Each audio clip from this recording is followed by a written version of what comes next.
Welcome to Out of the Question, a podcast that looks behind some common questions and uncovers the question behind the question while providing real solutions for biblical world and life view. Your host is Andrea Schwartz, a teacher and mentor and founder of the Chalcedon Teacher Training Institute. Those of us in Christ each have traveled a journey that leads to Him. Back in March of this year, I was a guest on the live radio program Iron Sharpens Iron, hosted by Chris Arnzen. This episode of Out of the Question is an edited version of this 2-hour program, which covers my journey. Good afternoon, Cumberland County, Pennsylvania, and the rest of humanity living on Earth who are listening via live streaming at ironsharpensironradio.com. This is Chris Arnzen, your host of Iron Sharpens Iron Radio, wishing you all a happy Tuesday on this last day of March 31st, 2026. I'm thrilled to have a returning guest today who's going to be speaking about a very different subject. In the 1940s, according to Reader's Digest, a science fiction novelist by the name of L. Ron Hubbard, at a science fiction conference, said one way to make $1 million is to start a new religion. And in 1954, L. Ron Hubbard did that very thing in the founding of the Church of Scientology, which is a cult that has attracted the attention and membership of many well-known figures and celebrities. Well, we have a former Scientologist on the program today, Andrea Schwartz, family and Christian education advocate at the Chalcedon Foundation, where she has been working for 40 years and where she leads the Chalcedon Teacher Training Institute, the author of 8 books and co-host of the Out of the Question podcast, and she's going to be addressing Scientology Exposed, one woman's journey out from the grip of L. Ron Hubbard into the embrace of Jesus Christ. It's my honor and privilege to welcome you back once again to Iron Sharpens Iron Radio, Andrea Schwartz. Thanks, Chris. I'm glad to be back. Well, why don't you, first of all, for the sake of those listeners who did not hear your recent interview on Iron Sharpens Iron Radio, tell them something about the Chalcedon Foundation. Okay, so quite frankly, the previous interview I think will end up being more relevant to people today from the point of view of its importance, although what we'll talk about today is important. But Christian families have made the mistake of turning their children over to government schools and expecting that what will result are well-educated children.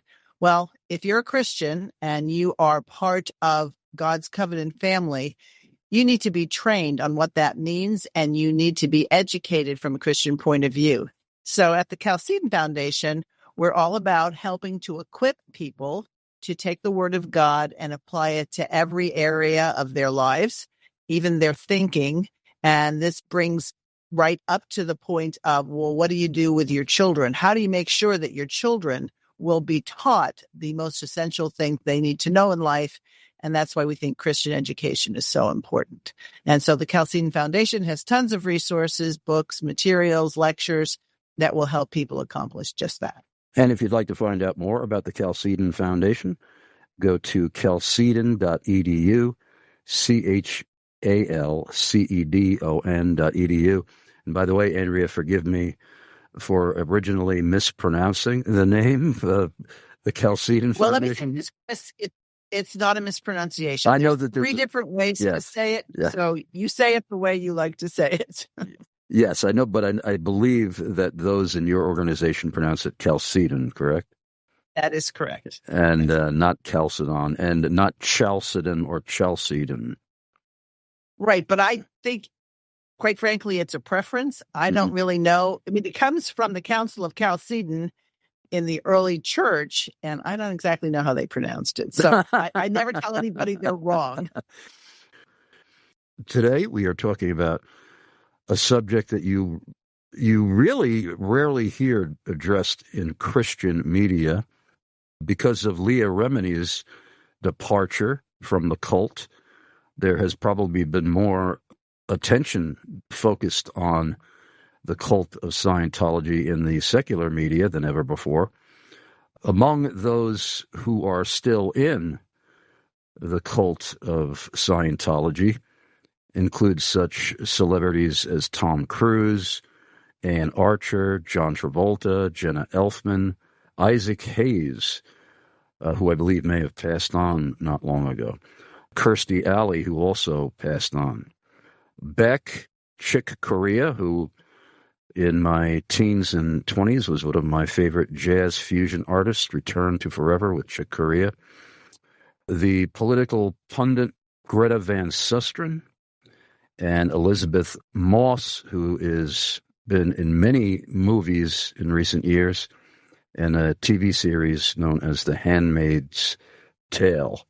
But that's just to mention a small portion of people who are well known in the Church of Scientology. Before we go into your own journey in and out of the Church of Scientology, I think it would be good for our listeners to know some basics about this cult.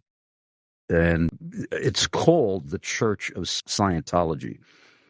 Was that completely done, named in that fashion to gain tax-exempt status, or was there a real church structure to it? Was there at least some kind of facade of religiosity, and were there church services, etc.? There is a quote attributed to L. Ron Hubbard, who had been a very prolific science fiction writer, that there was not a lot of money in writing science fiction. If you really wanted to produce some money, you should start your own religion. Now, one of the things that I had not thought about in all the years, and since you and I talked and you said, I want you to discuss this, why would he pick religion? Well, I think a lot could be said for the fact that a lot of churches who have swayed away from God's law sometimes look more like cults than they look like true religion in terms of what the early church would look like. Christianity is a biblically based faith, which means that it isn't about human beings, it's about Jesus Christ and his word. And so I think Hubbard might have been a good observer of the fact that a lot of churches had a lot of sway on people and people felt like they should contribute to churches. But to answer your specific question, Scientology would not talk about church services the way the modern church talks about it. It was more in terms of a religion being a way of life, about things that people were ultimately concerned about. And so a lot of things get bannered under the name religion. And we talk about comparative religions. We talk about manifestations of Christian religion in different denominations.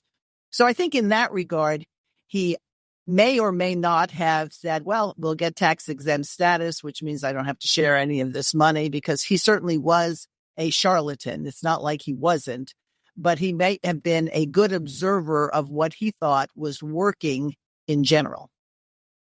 And the even the word Scientology, where does that come from? Well, first he wrote something called Dianetics. And out of Dianetics came Scientology. So Dianetics would be looked at as an understanding of something, and then it was sort of shoved into the framework of a religious orientation, and that's where Scientology came from. Dianetics posited, and again, we're talking about a science fiction writer who had quite an imagination, and a lot of people don't know this, and I certainly did not when I first joined Scientology, that Hubbard was very connected with Aleister Crowley. He was very connected with Jack Parsons, one of the founders or starters of NASA. And these men were all very occult-oriented, occultists, and satanic.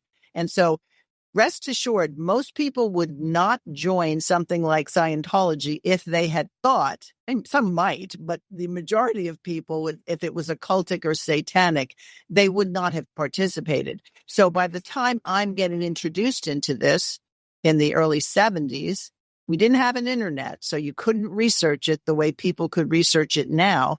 Somebody approaches you, someone you know, this will help you, and it proceeds from there. So the thesis of Dianetics is that we have all lived many lives. So it's very new agey in that regard. And things that we have suffered in this life and our past lives, he gave the name engrams. And those would be memories attached to some trauma or pain. And so he proceeded to formulate a way in which you could uncover these engrams and deal with them. And it would be like going back to past lives and figuring out the things that you experience. And that was his reason for everybody's problems. He did not think, like the Christian faith does, that man is sinful. Scientology and Dianetics would say man is basically good. He's the effect of these engrams. And the word itself, Scientology, was that a word that he coined, combining different words from different languages, Latin or something? Well, obviously, what's in the basis of Scientology is science. Mm-hmm. And remember, Hubbard is moving along with these other men that I have mentioned, and we were coming into the age of scientism. See, it used to be viewed that science was sort of like thinking God's thoughts after him, looking at the world in which he created, and what can we derive from it. Scientism is very much a religious belief, and man can conquer things. That's why we'll be able to do our version of the Tower of Babel, right? We'll be able to explore areas and universes. And right around the time of the early 50s is when television really came into its own. And we had Star Trek and we had all these things, and people were thinking in terms of the frontier of space and everything else. And I think Hubbard played into that because as a science fiction writer and as somebody who is now gravitating towards the Eastern view of multiple lives and reincarnation, a lot of people got hooked because they were being deceived, but they didn't necessarily know they were being deceived. And tell us about some of the core beliefs that if one is calling his organization a church, the logical things you might want to ask are, what are this organization's beliefs about God, about Jesus Christ, since the term church is specifically used, about heaven, hell, sin, that kind of thing. Ordinances, are there any kind of ordinances, Lord's Supper, baptism, etc.? Well, there's not those. I do remember having been raised Roman Catholic myself, having gone to Catholic school, and having moved away from the Catholic faith. My father was actually more upset that I was part of Scientology than that I had left the Catholic Church. And Hubbard was very smart. You got to give the man credit for smart because he covered a lot of bases. So there was a book that he wrote that was entitled To a Roman Catholic. And he was trying to get people to see that Scientology and Catholicism were really not incompatible, but they're thoroughly incompatible. And I think the sad part is, since a lot of people who call themselves Christians don't know their Bible, somebody could tell them, oh, this is not incompatible. And they go, okay, well, it's not incompatible. I'll pursue it. But it couldn't be further from biblical foundations. So Jesus Christ, sin, the fall, all that is transferred to these things that happened to you in past lives, the aliens that basically took over the world. And so it was very much a scientific idea, but it was really scientism the way we would call it now. Don't they believe, or didn't Hubbard believe, that Jesus Christ truly existed and reached the highest level of being that Scientology offers, which I believe is clear? Now, the highest form of it is not clear. Oh. Clear is what allows you to move into the highest forms. Hubbard would say anything he had to say. I mean, he was truly your quintessential con man. So if he was dealing with somebody who said, but what about Jesus? He would say, well, Jesus was just the manifestation of what you can also achieve. And so I think a lot of people think that there really is no such thing as magic. Well, there is. And part and parcel of what Satan is best at, if we're going to say he has it's not a positive attribute, he's a deceiver. And so if people are deceived and then you tell them, oh, no, there's no problem with this, just go ahead and do it. Basically, you can get people to do what you want them to do. And so what Hubbard truly believed, I cannot say. He's long dead and he will stand before his creator and God's going to deal with him. But I think Hubbard was sort of well known for saying whatever he thought he had to say. Depending upon the audience, you mean? Depending on the audience and what it would take. Because you have to remember, like I said, there was no internet. TV wasn't as expansive as it is now, and people don't get their information. There were no podcasts. I mean, you had radio, as you well know, and you had other things, but there was no voice for people who had gone into Scientology and left, and that anybody would know they even existed. And quite frankly, I don't know how you feel, Chris, but our media is so managed today, and the information we get is so curated to what we think it's going to be, that it's hard to say what's actually true. We're in a war right now. Are we winning it? Are we losing it? It depends on the station you turn on. That'll tell you what you're supposed to believe. And this may have changed over the decades because this was a concept that began in the 50s and officially, formally established as a so-called church in 1954. So the mores were far different than the way the average person thinks today. But did they believe there was such a thing as immoral behavior? Was homosexuality wrong? Is it still considered wrong? Is adultery and fornication considered wrong? Pedophilia, theft, drunkenness, drug addiction. We could go on and on with all these things that have different responses from the public over the decades. But what's the case with Scientology in regard to that? So the things you brought up are biblical categories. Right. That was not part of what Scientology was about. But like I said, if you're dealing with people, because by and large, by the 50s, most people in the U.S. were churched to some way, shape, or form. So that's what people would expect out of a church. But for example, there's a Unitarian church. They don't believe in the Trinity. They're not biblical. There are lots of Christian cults that we would call Christian cults. So in this regard, I think you had an ignorant people by and large, and the parents who were upset about their children joining cults, and Scientology was one of many, couldn't understand why this was happening. I think there is a biblical explanation for why it was happening, and I think it boils down to the fact that people weren't really taught their faith. A lot of people were going through the motions, and they couldn't even tell you why they were Catholic as opposed to why they were Baptist, other than that's how I was raised. So I don't think all this was always doctrinally driven, and Scientology would promise people things after having one-on-one conversations. And I was one of these people that would carry on those conversations, find out what's bothering that person. Is he a young man and girls aren't attracted to him? Is he an executive and he's not moving up the corporate ladder? What is his problem? And then we would tell him, Scientology will help you with that. And then we'd put him on a program as to how he would get better. So it very much was a form-shifting kind of thing. We didn't say to people, well, this is what it is, and if you don't believe it, go away. We said, this is what it is, and it will help you in your particular situation. And those of us who were gifted communicators were put in the position called the registrar, who would get people's money, sign them up, and Scientology services were not cheap then, and I don't imagine they're cheap now.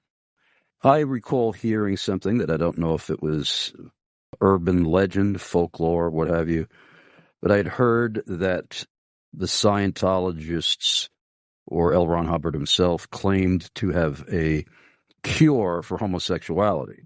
And the rumor was that there were a number of celebrities who were closeted homosexuals who went into Scientology to be cured of that because they realized that could destroy their careers as leading men and so on. Is there any truth to that? I had never heard that, but I can tell you that Hubbard put together his version of doctrine. And so he talked about something called the tone scale. And, death would be at the bottom of the tone scale, and affluence and victory would be at the top. And he considered, at least positive, and he could have been a homosexual and nobody would have known it. So it's not like he had a moral hatred for it, but he again found the pulse of what's going on. He said that people who are homosexuals were very low on this tone scale, and that if Scientology practices and training could elevate them on this tone scale, they'd be better off. But I remember a number of homosexuals coming through. If they thought it was a problem, then we would tell them we could help them. If they didn't think it was a problem, we wouldn't talk about it. Now, the subtitle of Dianetics is The Modern Science of Mental Health. And from what I remember, there has always been a position vehemently opposed to psychiatry and psychology coming from the Dianetics crowd. And to give you an example, years ago when I was still working for WMCA Radio, I was contacted by a woman who was trying to get me to book a guest from her organization on our talk show. This is before I had my own talk show, but I was working for WMCA Radio, 570 AM in New York, an affiliate of Salem Media, the largest Christian radio network in the world. And I was selling airtime at the time, and they wanted me to assist them in booking one of their staff as a guest who was very opposed to modern psychology, psychiatry, and knew that there is a very large segment of evangelical Christians who share that sentiment. They're very leery of modern psychology. Not all evangelical Christians are, but there are many who are. I am, as far as a great segment of psychology. I can't say that I am completely opposed to all of it, but there was something that I don't even remember how I figured out that she was in the Church of Scientology. There was some kind of buzz phrase that she used that immediately led me to ask her, "Are you in the Church of Scientology?" And she, probably after 10 follow-up questions, she finally admitted it.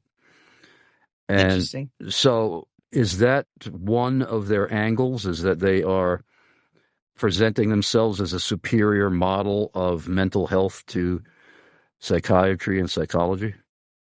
Yes, if you gave the subtitle of the book. You have to understand again, Hubbard was really smart at knowing the pulse of things. So psychiatry, psychology, Sigmund Freud's ideas, psychotherapy. We're talking at a time where electric shock treatments were then being promoted to help people stabilize their things, lobotomies or whatever. So psychology, psychotherapy, etc. Our mutual friend, R.J. Rushdoony, was not a big fan of any of those things. And he wrote an expose, as a matter of fact, on Freud and his thinking, and then wrote a book that actually was very formative for me after his, the basic institutes, called Revolt Against Maturity, where what he did was present a Christian psychology. Because what is psychology? The way we think, the way we act, the study of the mind. Well, God gave us minds. What's wrong with psychiatry and psychotherapy is they divorce the truth of Scripture. So there's no fall, there's no sin, there's no need for a redeemer, etc. Scientology ended up riding the bandwagon of the abuses of psychiatry and psychotherapy.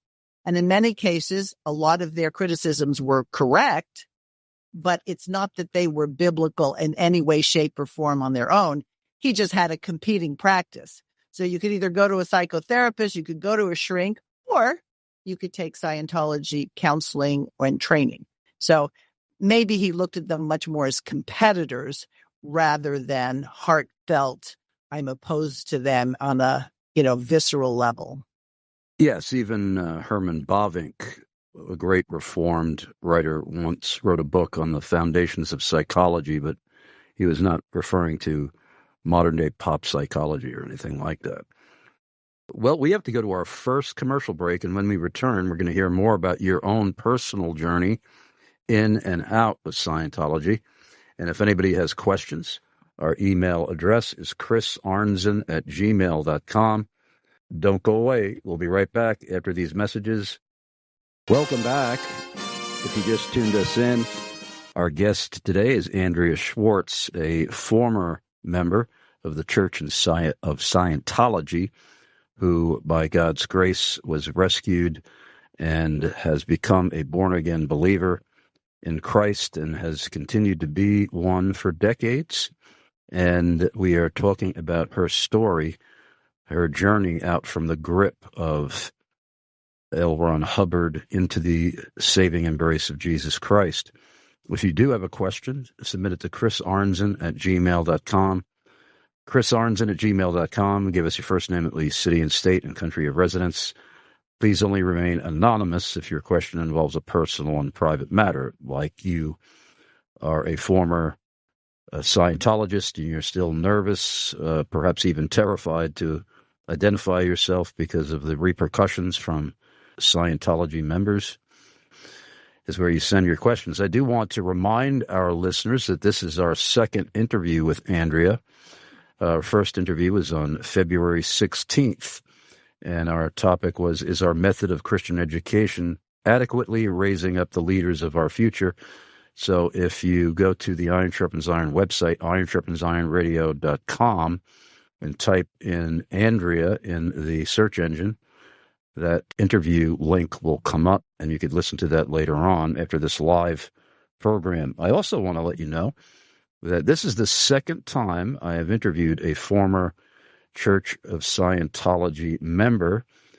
The first one was nearly 20 years ago. It was 18 years ago, actually, with Karen Presley, who was with her husband at that time in the wing of Scientology, where they were specifically charged with recruiting celebrity members.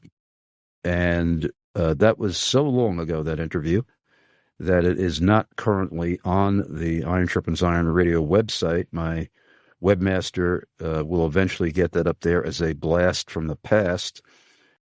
That was a fascinating interview. And Andrea, so we know that you, from something you said earlier and from your testimony last time, that you became disenchanted with Roman Catholicism. You left that church, which most Reformed people believe is a false church also. And you were basically ripe to be plucked up by a cult. And tell us more detail about that. Why were you a prime target for Scientology, and how did you come into contact with Scientologists? So I will go into that, but I want to make one correction. Sure. I was in the grips of sin. L. Ron Hubbard just came along and capitalized on the fact that I was in rebellion to God. Mm-hmm. As we know, we're all born in rebellion to God, and until God changes us, we carry out that war, whether we consider it a war or not.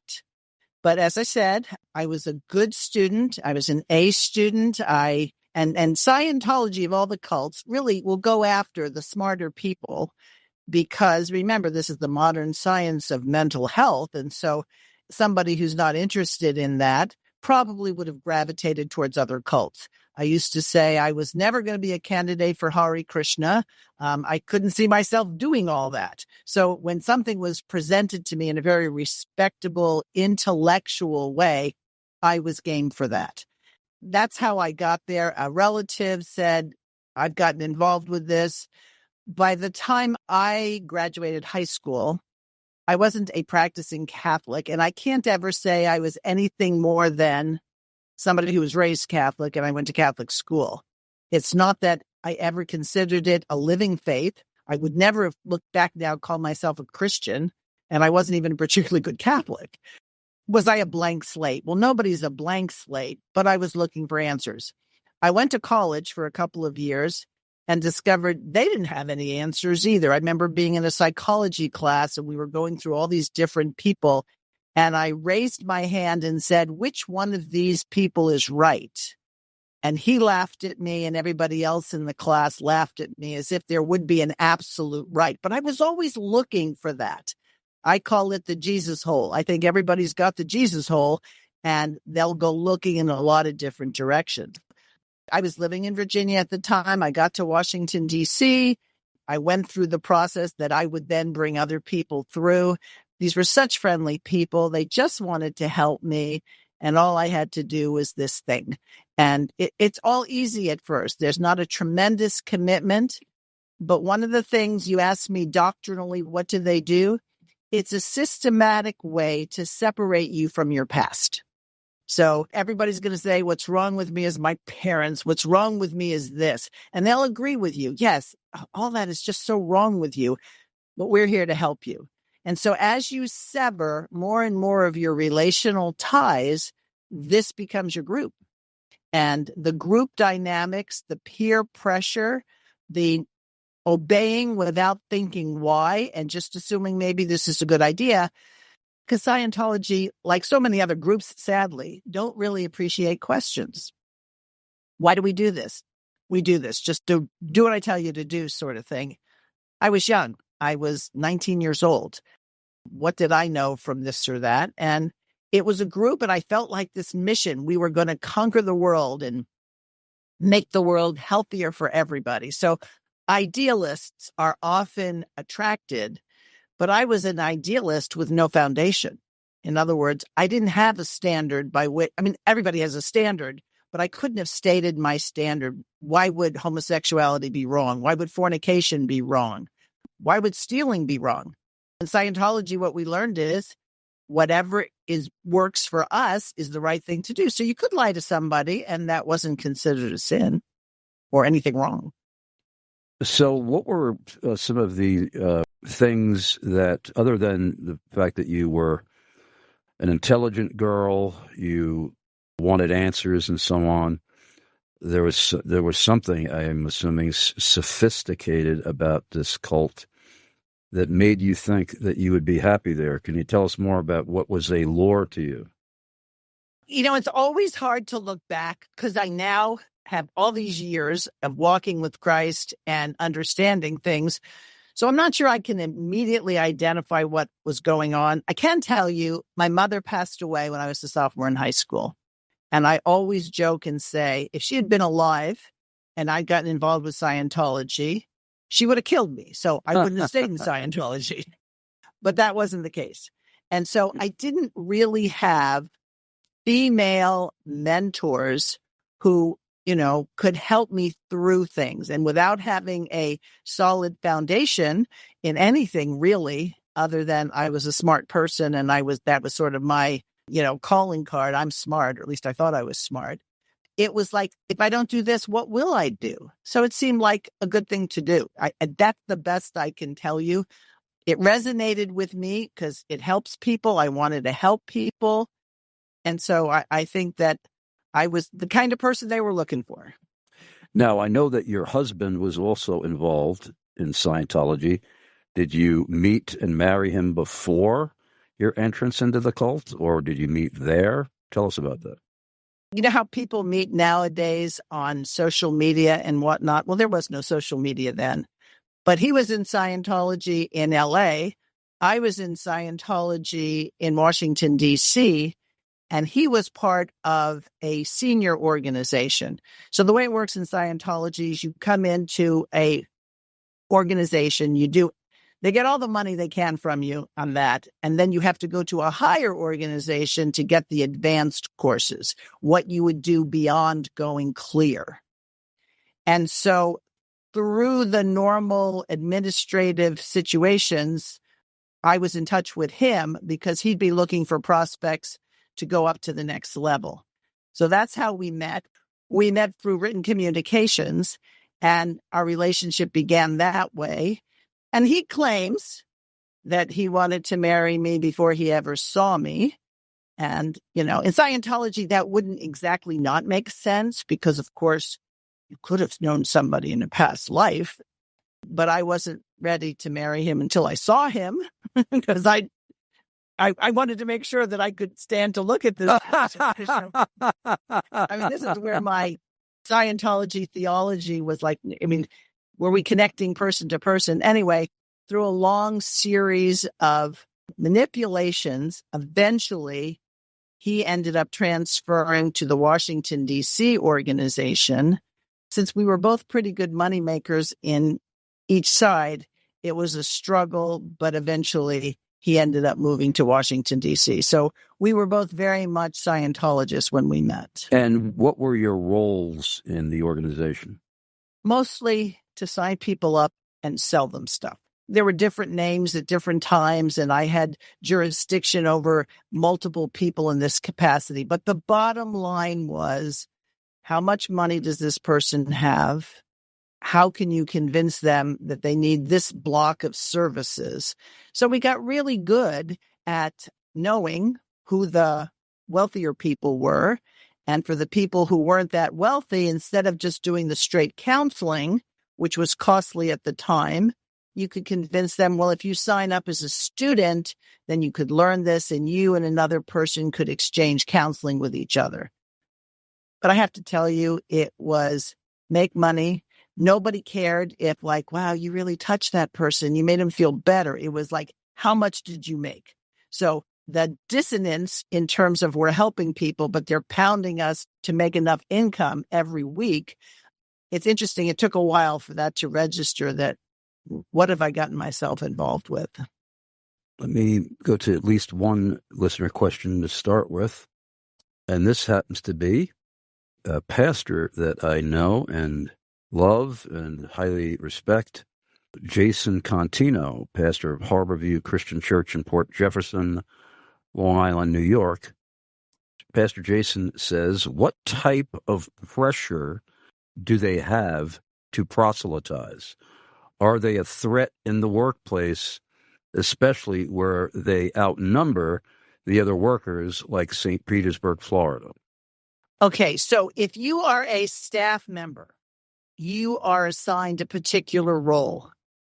The most common way, at least at the time, that people would come into the Church of Scientology is that they would have a group of people who would go out and they would do surveys. Like, can I talk to you for a second? I'd like to talk to you about this or that.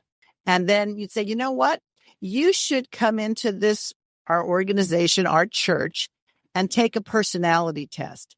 And that personality test will help you identify areas in your life where you could improve. And so they would take the personality test. Then they would go to somebody whose task was to sign them up for a course. And guess what? This particular course will, based on your personality test results, this is the perfect course for you. Well, Chris, it was the perfect course for everybody because that was the way you got in the door. Didn't cost very much at the time. I think it was $25. You didn't really want people who couldn't afford the $25 because you really wanted to get more money out of them in the future, but most people could do it. So you go through this communication course. There would be some positive results from it. And then when you finished it, you go into this room and people announce that such and such a person completed the communications course, and there'd be a round of applause and everybody would be going, well done, that's great. So you felt like you belonged. And customarily, then you would be routed to someone like me who would sit down and tell them, you'd had these gains already, but there's just so much more to it than this.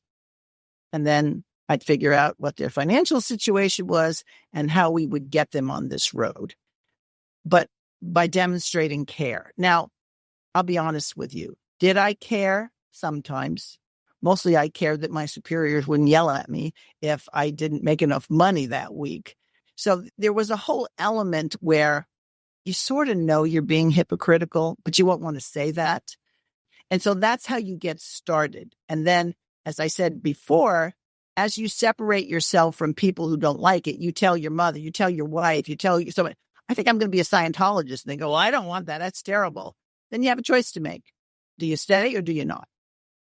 Interestingly enough, anybody with real Christian conviction would be able to spot this in a second and go, no, I'm not going to do this. Too many people, even in the world today, don't have that. So I don't know if I've answered the pastor's question or not. Well, Pastor Jason, if you want to submit another question, if that wasn't sufficient, it sounded like it was sufficient to me, but feel free to fire another email over. We have Autumn in Coral Gables, Florida. Autumn says, one thing that many evangelical Christians share in common with Scientologists is our disdain for the way psychiatry is feeding their patients with pills, sometimes dangerous ones, that could have even lethal effects on their life. Is this something that you saw as a main method of recruitment? And do Scientologists believe in using any medication at all? So to answer that question, I can say that was not a primary focus of me, but in actual fact, most people in Scientology are told not to use drugs. My husband, who was not unwilling to use drugs before he came into Scientology, stopped taking drugs when he became a Scientologist because they said not to do it. Is that God's providence that he was preserving him from something worse in a weird way, in a weird situation? Probably. But Scientology has gained a foothold in congressional areas, political areas, by being in opposition to psychiatry, psychotherapy. And she's right. There's a lot wrong with it. But the enemy of my enemy is not necessarily my friend. And so that would be a point of commonality. But I would say that anyone who truly understands God's word, it's not that you would not interact with a Scientologist, but there's no way you could make both of those things compatible with each other. Thank you, Autumn. And we have another Floridian, Amethyst in Jupiter, Florida, says, can you tell us about those machines that Scientologists use that are like lie detectors? Yes. What's really funny is I was preparing for this, Chris. I was like making notes, trying to remember everything. And I couldn't even remember the name of that thing. It's been that long. So I Googled it and it says it's called the e-meter, the electronic meter. And the counseling process in Scientology is that you get connected to this e-meter by leads that connect to a can. So where did they get the cans from? Sliced peaches or whatever. They would just take the labels off and then different people have different size hands. So if you were a smaller person, you'd use a small, V8 orange juice. You might use those cans. If you were a big person with bigger hands, you might use, tomato sauce cans or whatever. So you sit across from the counselor who is called an auditor, AUDITOR. And the counseling process is called auditing.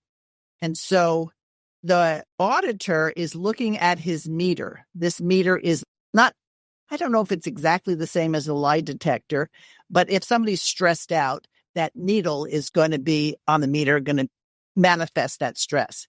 If a person's very calm and chill and everything else, well, that needle will float back and forth. So it does actually work in some fashion.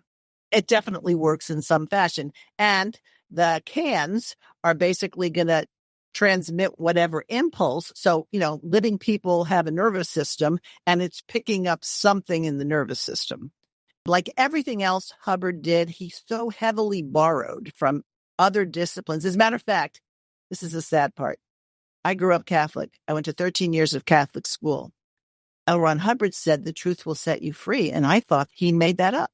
How did I go through all that and not know that Jesus Christ said that the truth will set you free? That's what I'm talking about, not really understanding what I was exposed to. Anyway, so you start off and you're dealing with problems. The auditor has been told by the registrar, which was me, this is what this guy's upset about, this or that. So it will be geared to that. And then is there an earlier similar time where you experience, let's say it's rejection by a girlfriend. Is there an earlier time where you felt rejected? Well, I remember being in the playground and I wasn't picked for the team. Okay. So see, rejection from a girlfriend, rejection on the playground. Is there another time you felt rejected? Well, I remember when it was my brother's birthday and nobody seemed to pay attention. I felt rejected. Okay. Is there an earlier time? Well, eventually everybody has a start time, or so we think. Well, I don't think there's another time. So now this is the suggestion. You can go into a past life. And now, quite frankly, Chris, everybody's making it up, but we're convinced it's actually true. So yes, I see myself on the beach in Tahiti. Okay, tell me about that. And it's now your imagination running wild, something you saw, a movie, a book you read, and then you discover that there was this earlier time where you felt rejected. And then I understand now. The auditor tells you your needle is floating, and now you leave that particular session having handled your problem with rejection. Did you handle your problem with rejection, or did you have somebody who's just listening to you? Now, when the auditor is listening, the auditor is also writing down everything you say. So it ends up, if you end up being a problem in the future, they've got all the stuff that you told them in your folder. So people, we were worried about surveillance now and, the surveillance state. That was the surveillance, but you were willing, you were paying money to tell them these things. So if you had hurt somebody, if you're a man and you had raped somebody, you told them they weren't going to turn you in. It got written down. And sometime in the future, if it turned out that you weren't towing the line, guess what would come up? That. Right. It seems bizarre that if you're developing a cult that you want to draw people to, that you would come up with a term like auditing as your entrance into it.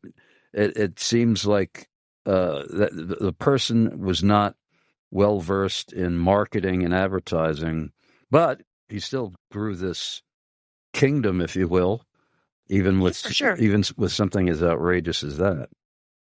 But when you think about it, it was explained. Someone who's listening. If there's anything that's problematic in society in general, is people care more about themselves than they care about other people. I sometimes joke with my husband. We'll go to a function from where he works. I'll sit next to a coworker that he's worked with for 6 years. And I'll say, do you know he grew up in New York and that he did blah, blah, blah? He goes, how did you know that? I said, I asked him the question and then I listened. Too many people just don't spend time trying to get to know someone else. So this particular process of getting your talented people to act like they care, and I'll be honest, I cared at first because I still was a girl with a mission, but it's amazing how it changes over time. And now you're just trying not to get in trouble. And so this is the method by which people who are strangers or outsiders to Scientology are introduced to the organization through the auditing. No, they're introduced through that first communication course. And once we know enough about them, we tell them how, or we told them, I don't do it anymore. We told them how this would help them. If you end up joining the staff like I did, then the pressure on you is very, very more intense because now you're under orders. They still look at people who just pay for the counseling as patients or clients or consumers. The people who work on staff are often looked at as slaves, even though they wouldn't say that. Let me ask one more listener question before I return to some of my own questions.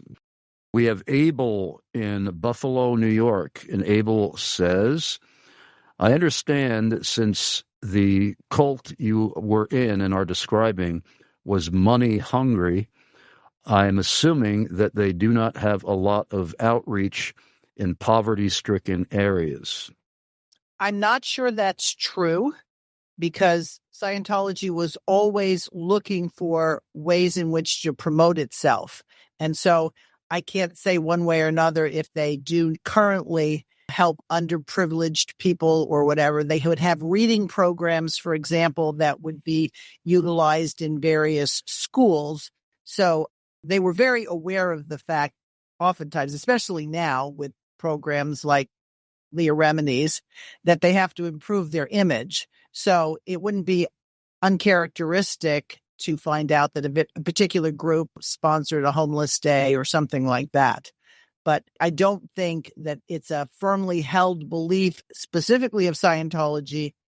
The people involved might have had a real desire to help the poor or underprivileged people, but it doesn't usually generate from Scientology. They probably bring that with them. I don't know. I can't read Abel's mind, and he may want to clarify with a follow-up email. But I think he may have been talking about recruiting people. Were they ever based in their locations near areas where recruitment to the lower income folks would be more of a thing, or were they only in the more affluent areas as far as recruitment? Well, recruitment came the same way as everything else, trying to get people involved. And then when they got involved, convincing people that they might want to join a staff position and things like that. So I can't really speak authoritatively one way or the other. When I was there, I wasn't really in that section of trying, how might we get more staff? The general tenor would be people that they could control. And surprisingly, sometimes people in the lower economic echelons are harder to control because they'll push back and ask why, things like that. Well, what were some of the cracks in the foundation that you saw? How early on, at what point in your journey with the Church of Scientology did you begin to feel uncomfortable, where you began to say, I don't think I want to stay here? And how long did it take for your husband to begin to agree with you, or was he the first to begin to doubt that he made the right decision to join the cult? So I first encountered Scientology in 1973, and we were not out of Scientology until about 1983. So I spent about 10 years there. And to answer your question honestly, there were times where I didn't want to be there anymore. However, I had burned enough bridges, and I had become successfully convinced that even though I might not like the particulars, the overall mission was still good. And so there came a point where my husband and I both left the Washington, D.C. organization because we felt that the people there weren't applying Scientology correctly. We still thought L. Ron Hubbard was a good guy. You know how people might say, I don't discard the Bible, but the particular people who were saying this is what the Bible says. So we became disenfranchised for a while. We were given the status of people who left illegally, but we never stopped thinking like Scientologists. We were thinking like Scientologists. Well, some of your listeners, especially the older ones, will probably remember that in November of 1978, an event shocked the world. Jim Jones of the People's Temple got a whole lot of people, and interestingly enough, a lot of these were lower income people coming from wherever he gathered them. And he convinced them all that they should die by suicide. And that's where we get the expression, oh, this person has drunk the Kool-Aid, because he put the poison in the Kool-Aid, and it was a massive thing. And the People's Temple had been situated in San Francisco, California. That's where it was. And he had had a lot of support from people who were considered respectable people until this happened. And when this happened, shockwaves went through families because Jim Jones was the head of a cult. The People's Temple was a cult. And now people were concerned about their loved ones in cults. And so there was a big emphasis on that. Well, as disenfranchised members of Scientology, the Scientology information portion of the organization approached us, knowing that we still thought like Scientologists, saying, would you please position yourself as anti-cult people and let us know what the anti-cult people are all about? So this was a positive thing for us because we still very much felt like we were Scientologists, but we had already told most people in our lives that we weren't in there anymore. And we didn't really discuss, well, we still think deep down inside that this is the true thing. So we assume those positions. And so my husband began working with an organization that parents would call to get their children out of cults. And I began to work with an organization in Berkeley called the Spiritual Counterfeits Project. His was a paid position because he would get paid for that. I was a volunteer. And so Scientology wanted us positioned in a place that we could know what was happening from the other side. Now, I've seen some, not many, but some of Leah Remini's YouTube programs, Scientology, her departure from there. And some of the folks that have left Scientology were either the victims or the witnesses of very gruesome behavior as far as physical assault, people getting beat up, even sexually molested, men with underage girls and so on. Were you aware of any of that kind of thing while you were there? Perhaps at that point when you were in the cult, that wasn't yet going on. I don't know, but you know anything about that? So first of all, let's go back to Leah Remini. She entered into Scientology when she was a child. Right. And so she grew up in that environment. And as you mentioned that your previous guest from 2008 was interested in recruiting celebrities. Right. So she would have fallen into the category of a celebrity and experienced things that I didn't experience. However, when I was leaving Scientology, not because I was no longer thinking as one, but I had to get away in my mind from the people who were telling me I couldn't leave. I was physically assaulted and actually separated from my husband for a while, where he wasn't allowed to talk to me. I never had any sexual violations toward me. I wasn't familiar with any that went on. But I did know that if you ended up on the wrong side of the people who were in charge, that things would not necessarily go well. And so I left. I left and I went back to home in New York. And shortly thereafter, my husband followed. But the important part to remember here, Chris, is we still thought like Scientologists. That's why we were good candidates years later to be people who could position ourselves as against Scientology, and people would understand because the stories we had to tell were true stories. But in our mind, these were just isolated stories. This is not really what Scientology was all about. Now, when you say you were assaulted by just a fellow member, a leader, or who assaulted you?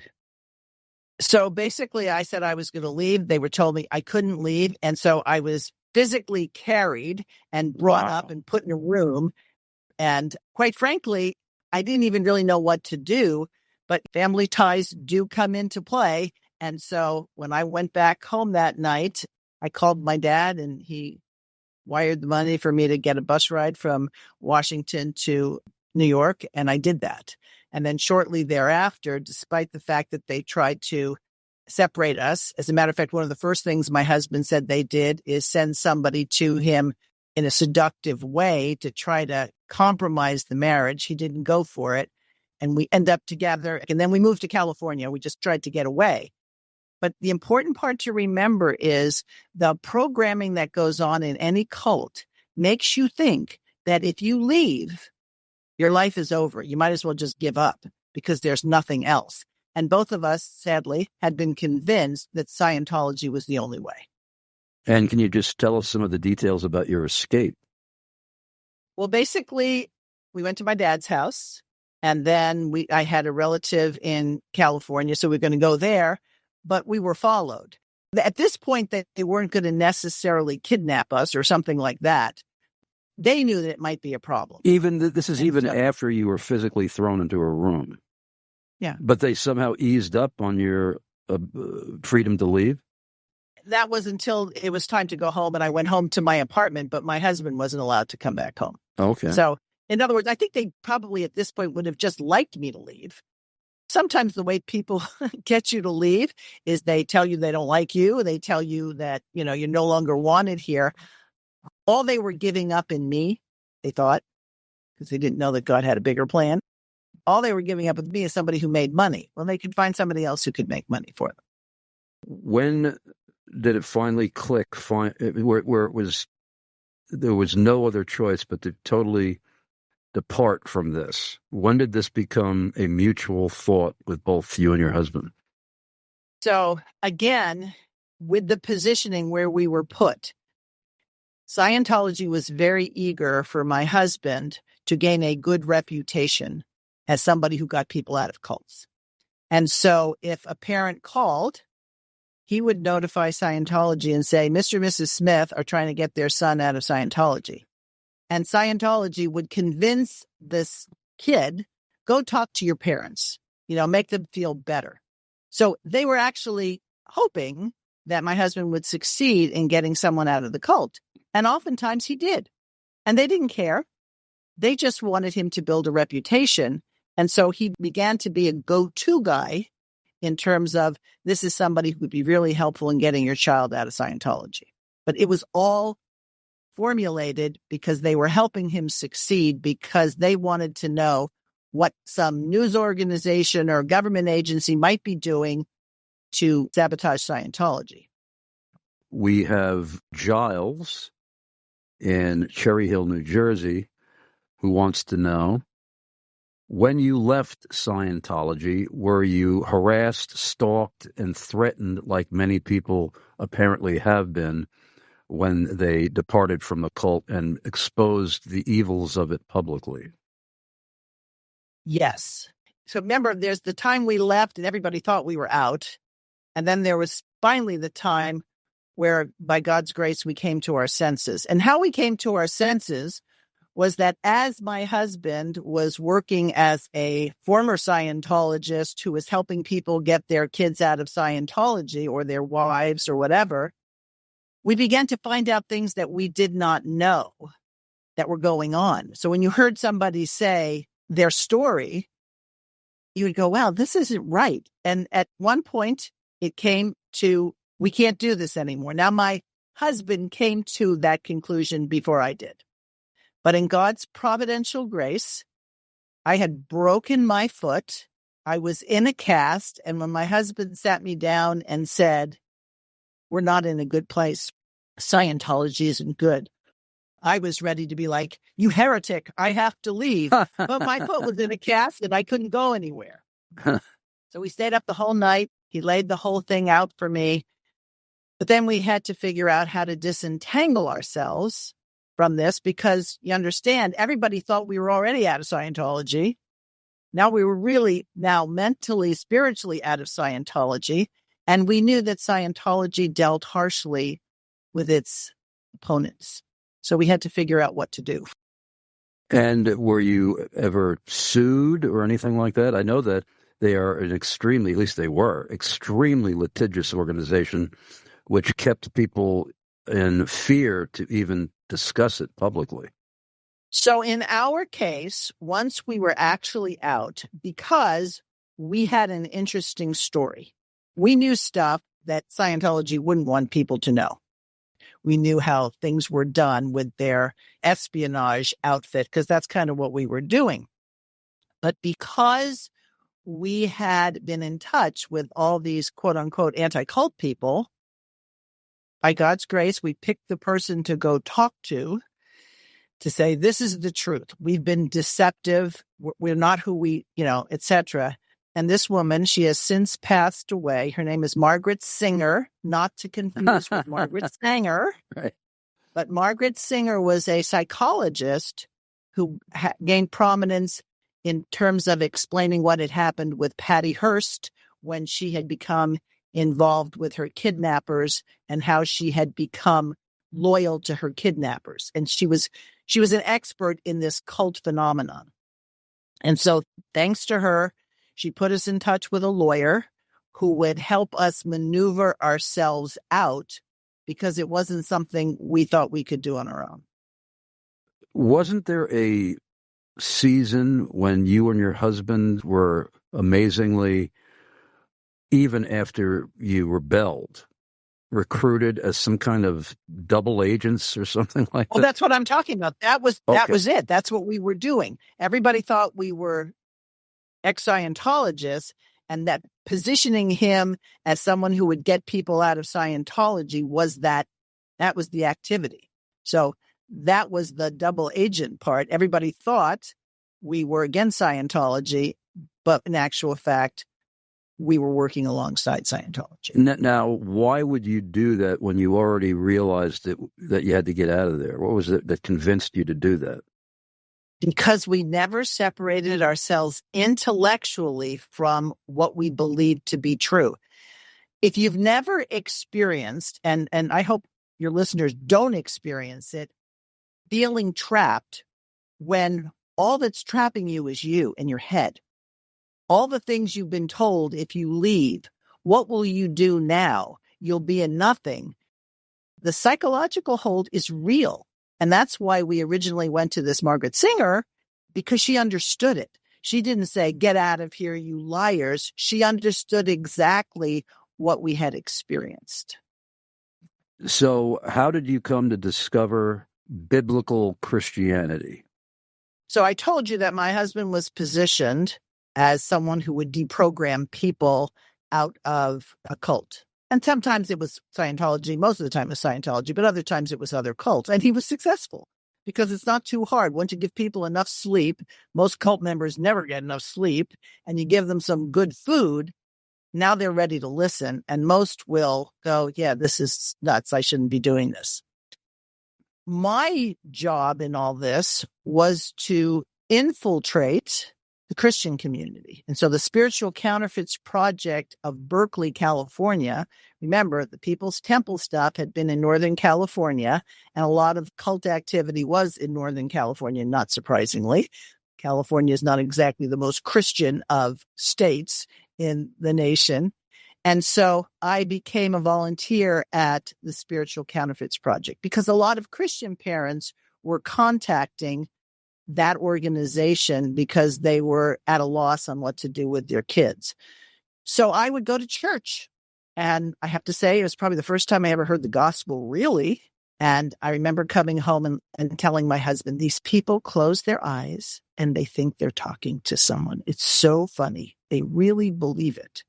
But I'd been so exposed to it that at the point at which I was no longer thinking like a Scientologist, and my husband had convinced me we are playing for the wrong team here, I remembered all those things that I had heard, surrendering your life to Jesus, etc.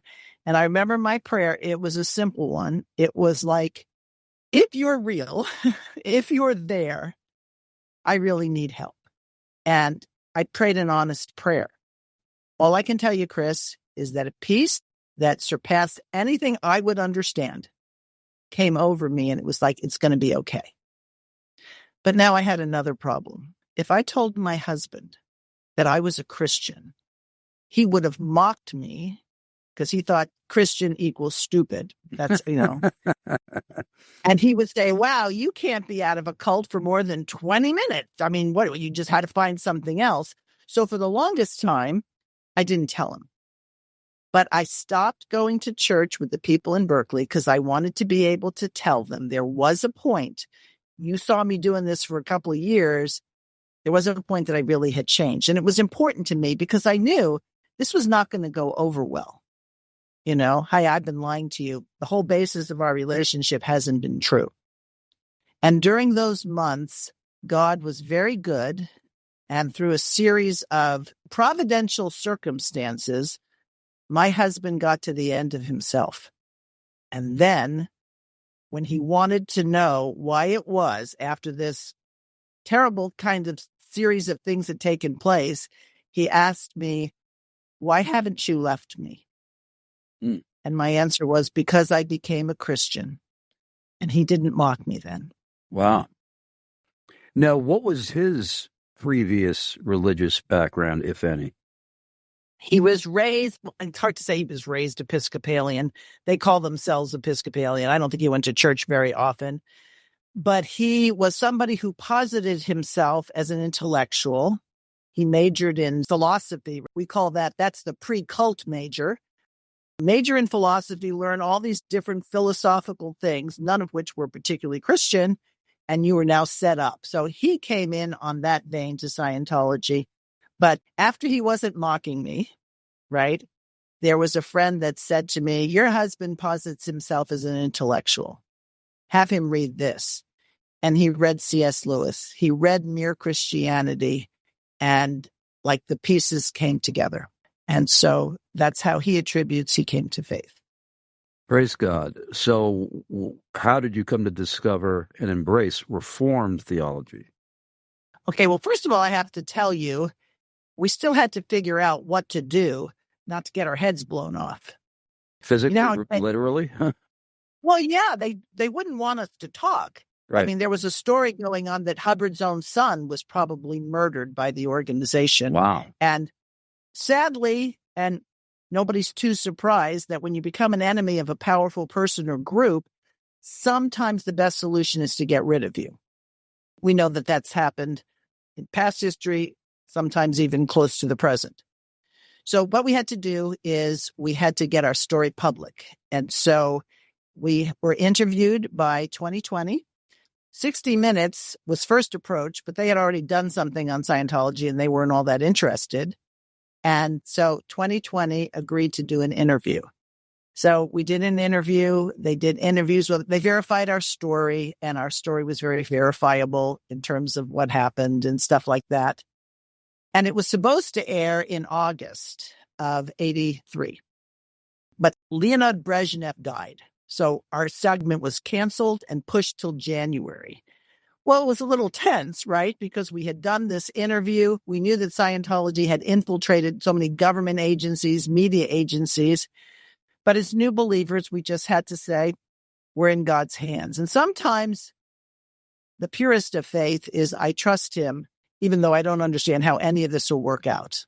But by God's grace, between August and the time it actually aired, a bigger fish left Scientology, and his information was way more damning. So then the focus of that segment wasn't us. We were just corroborators of the story, and he was the main focus. So God was very good to us that way. It aired, and then that was pretty much it. Maybe once in a while, we'd have people who would suspiciously contact us from our past, and we would know this is probably a Scientologist checking out. But we didn't really become that vocal about it. We realized, and this is something that it took a while to realize, cults are bad. But are they the worst bad in our society? We came to understand that public schools were probably worse, and that public schools would set people up for things like cults, right? So all of a sudden, it wasn't like Scientology is the worst thing in the world. It's among the bad things, right? But it wasn't the worst. And so we were attending churches and whatnot. And I had a friend who was he's since gone to his reward, but he was not the kind of guy that was worried about hurting your feelings. And so I was spouting some sort of pious gush nonsense or something. And he said, if you really want to know something, you should read R.J. Rushdoony. And that's how we first were introduced to the Reformed faith. And then I found out he lived 3 hours away from us. And so as the story goes, we went up and visited him, and then he couldn't get rid of us. So I've been affiliated with them for 40 years, and then I eventually became staff. Wow. And going back to the other former Scientologist who had a more damaging news story for the organization, what was that? Well, he had been the personal biographer of Hubbard. And when he started researching it, he realized Hubbard was a fake. Mm. And then he had his conscience attack. Like, what am I part of? I don't know what happened to him. I always pray that when I think about him, that God was merciful to him as he was merciful to us. We have a listener with a very interesting question. Ray in Banner Elk, North Carolina says, is there something about Scientology that is actually good and true that may be even absent in many evangelical churches? Yes. My husband said Scientology was a step up for him. He was a vagabond type hippie guy doing drugs. not having a real sense of where he was going. When he got into Scientology, he became more disciplined. And he, even to this day, he's still a salesman. He said, I learned how to sell. Now, we weren't selling good stuff, but I learned how to sell when I was in Scientology. He also said he hadn't been a very good student growing up, but Scientology, since they required you to do a lot of reading to understand this or that, helped him with that. So rather than give Scientology the credit, they may have meant it for evil, but God meant it for good, that everything in our past has value. I remember one church where we were attending that the pastor's mother came up to me and said, don't you feel bad that your life was such a waste? And I was like, what? This was the path God chose for me. So praise God, whatever it took. But I will say I see a lot of commonality, and this might offend some people, in a lot of churches and cult-like behavior and cult-like manipulation, possibly because my husband and I are more sensitive to it. But the biblical faith is a bottom-up kind of thing. The people change, and then the world changes. Too many churches are very top-down. And that top-down has more to do with controlling people than really educating them in the faith. So we saw a lot of similarities, but I'm not going to say that experience isn't something that God used to bring me to himself. God works all things together for the good for those who love him, even when they don't know they're one of his elect, right? I had to find out, that's what I call myself, one of God's elect. Amen. So as far as the very famous people that I listed in the beginning of the program, were you out of there before like Tom Cruise was recruited and John Travolta and all those folks? I actually sat across from John Travolta once when we were both down in Florida, and I think it was at the bottom part of his career because he had started his career, then something happened, and then he got revitalized or whatever. Yeah. It's interesting. And here's the person who asked the question about things like in evangelical churches. They like celebrities too. I remember when Bob Dylan was a Christian and when Jane Fonda was a Christian and Britney Spears was a Christian. It's like it doesn't make the faith valid because somebody famous. As a matter of fact, why all those people don't necessarily renounce their lifestyles and then come to understand that they're place in God's kingdom. You mentioned Leah Remini before. I didn't know her, but I watched the entire series because everybody, once they found out that we had something to do with Scientology, Leah Remini, we were celebs in churches that they wanted to talk to us about it. So we watched the whole thing. And I knew some of the people who ended up being shown up there. But you know what my thought was? Unless she gets the Lord Jesus Christ, one demon could leave and 7 more could take the place. Mm-hmm. And so she was sort of getting anti-religion in how she was talking. And it was just like, she hasn't found the truth. It's one thing to identify, okay, I'm going to pull this weed, but she hasn't planted anything. And even that other man who was her co-host, who I think has since passed away, they did not have a living faith. And when all is said and done, getting out of Scientology doesn't produce the merits that Jesus' death and resurrection gives to believers. Yes, amen. Question for you from Sparrow in Daly City, California. Excellent question. How best do you suggest we evangelize those trapped in Scientology with the gospel? That's a good question. When we got out of Scientology and became believers and people knew our backstory, we would hear 2 things. One, people would say, how do we get people out of Scientology, or how would we prevent others? And that's basically her question. The same way you talk to anybody who is deceived. First, you have to get to know someone. There aren't magic words that suddenly make somebody receptive. We have to believe that God is preparing people for other believers to engage with. And that's what happened to me. Even though the people I was engaging with thought I was a Christian already, their lives became a testimony to what was true. So my answer would be, care about people if you know them and you can interact with them and have your life be a living witness. And by that, I mean, when you're explaining, when somebody gives you a compliment, I'll give you a very silly example. Let's say I'm in a grocery store and I'm on the checkout line and I realized I haven't put an item that's on the cart on the belt. And I'll say, well, no, you didn't charge me for this. And often I'll have somebody say, oh, you're just so honest.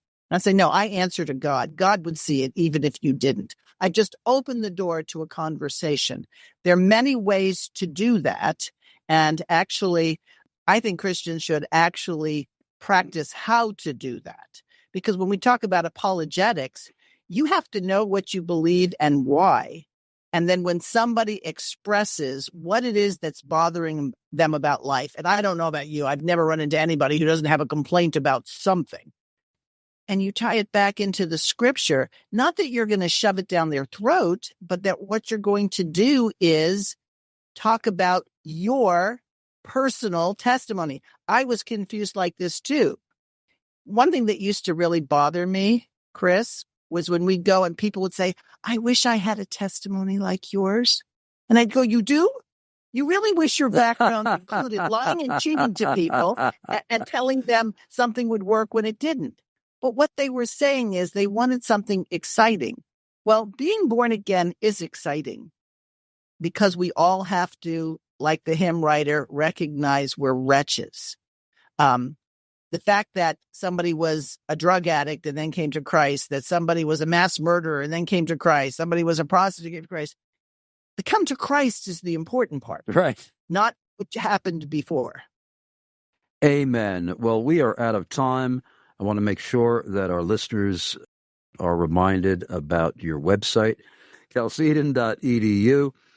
And I had such a fun time, a fascinating time, and I hope that you return to the program again. Thanks for listening to Out of the Question. For more information on this and other topics, please visit chalcedon.edu.